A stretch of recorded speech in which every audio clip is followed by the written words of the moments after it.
नमस्कार दर्शकों, देवम चैनल में आप सभी का स्वागत है। आज के इस वीडियो में हम शुक्रवार व्रत कथा सुनेंगे। हमारे धार्मिक ग्रंथों में शुक्रवार का दिन संतोषी माता की पूजा के लिए निर्धारित है।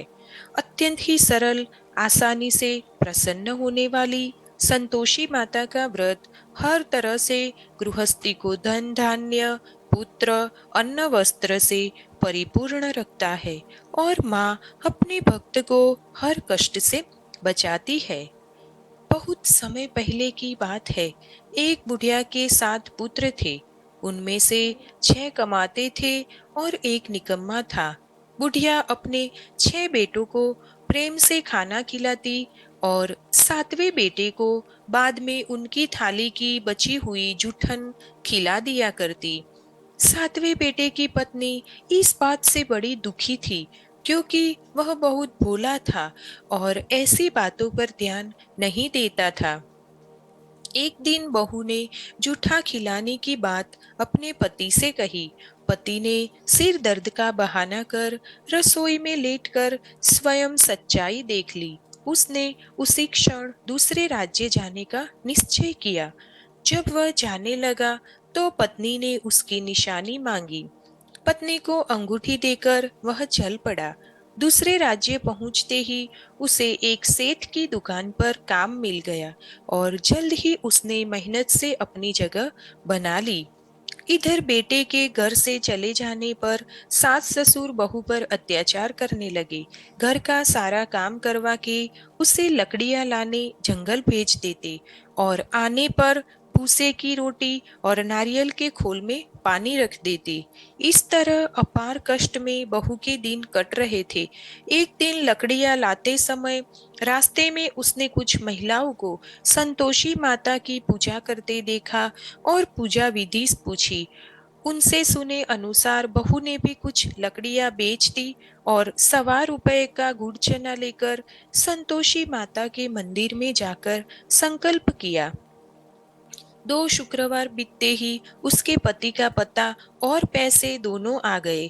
बहू ने मंदिर जाकर माता से प्रार्थना की कि उसके पति को वापस ला दो, उसको वरदान दे। माता संतोषी ने स्वप्न में बेटे को दर्शन दिए और बहू का दुखड़ा सुनाया। इसके साथ ही उसके काम को पूरा कर घर जाने का संकल्प कराया। माता के आशीर्वाद से दूसरे ही दिन बेटे का सब लेन देन का कामकाज निपट गया और वह कपड़ा गहना लेकर घर चल पड़ा। वहां बहू रोज लकड़ियां बीनकर माताजी के मंदिर में दर्शन कर अपने सुख दुख कहा करती थी।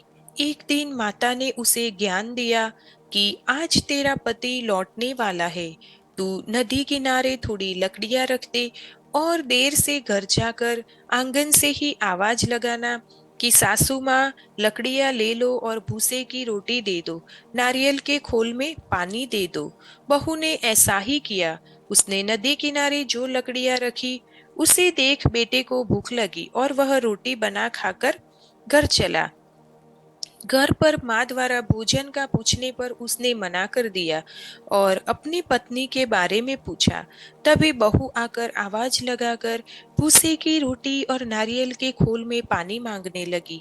बेटे के सामने सास झूठ बोलने लगी कि रोज 4 बार खाती है, आज तुझे देखकर नाटक कर रही है।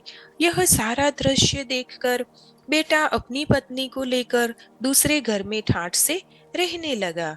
शुक्रवार आने पर पत्नी ने उद्यापन की इच्छा जताई और पति की आज्ञा पाकर अपने जेठ के लड़कों को निमंत्रण दे आई। जेठानी को पता था कि शुक्रवार के व्रत में खट्टा खाने की मनाही है। उसने अपने बच्चों को सिखाकर भेजा कि खटाई जरूर मांगना। बच्चों ने भरपेट खीर खाई और फिर खटाई की रट लगाकर बैठ गए। ना देने पर चाची से रुपए मांगे और इमली खरीद कर खा ली। इससे संतोषी माता नाराज हो गई और बहू के पति को राजा के सैनिक पकड़कर ले गए। बहू ने मंदिर जाकर माफी मांगी और वापस उद्यापन का संकल्प लिया।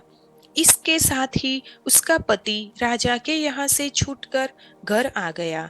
अगले शुक्रवार को बहू ने ब्राह्मण के बच्चों को भोजन करने बुलाया और दक्षिणा में पैसे ना देकर एक एक फल दिया। इससे संतोषी माता प्रसन्न हुई और जल्द ही बहू को एक सुंदर से पुत्र की प्राप्ति हुई। बहू को देखकर पूरे परिवार ने संतोषी माता का विधिवत पूजन शुरू कर दिया और अनंत सुख प्राप्त किया। धन्यवाद।